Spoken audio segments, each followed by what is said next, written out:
Jesus hates these 4 habits. Check your heart right now. Hindi galit ang Panginoon sa tao pero galit siya sa kasalanan na sumisira sa tao.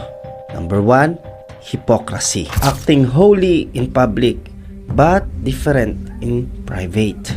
Mabait sa loob ng simbahan pero iba ang pag-uugali sa labas. Matthew 23:27, sabi ni Jesus, "Woe to you, hypocrites!" Ayaw ng Panginoon ng peking pananampalataya. Ang gusto niya, tunay na relasyon sa Kanya at hindi pakitang tao. Number 2, pride. Pagmamataas. Kaya ko to, hindi ko kailangan si Lord. Seeking glory sa sarili, hindi glory to the Lord.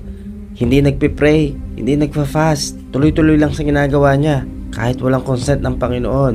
Kaya nagkakamali sa maraming pagkakataon. Those who exalt themselves will be humbled. Tandaan natin, ang pride nagsasara ng puso sa Panginoong Hesukristo. Pero ang mababa ay nagbibigay ng daan para sa biyaya ng Panginoon. Pangatlo, false teachers, mga hidwang mangangaral. Tinuturo nila ang salita ng Diyos pero binabuluktot ang katotohanan. Nangangaral para sa sariling ganansya. Gina-justify dahil gusto nilang gawin yung kasalanan. Nakakatakot to at delikado ito sa huling panahon. Dahil madami ang maaakay ng mga false prophet patungo sa impyerno. Kaya binabalaan ito ng Panginoong Hesukristo. Watch out, false prophets. Reminders lang sa lahat ng nakikinig sa mga online Christian contents, test the truth. Test the spirits kasi napaka-crucial nito. 4, the love of money.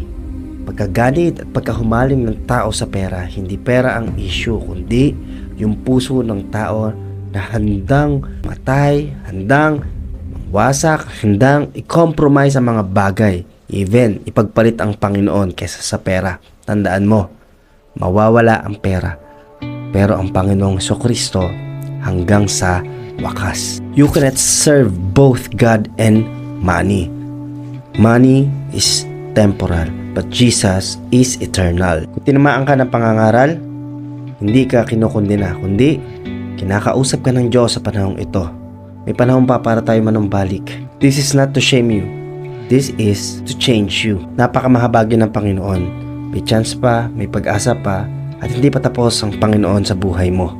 Share mo ito doon sa mga taong alam mong kailangan nila na mapakinggan ang bagay na ito. Kung totoo kang follower ni Jesus, i-share mo ito and pray for others.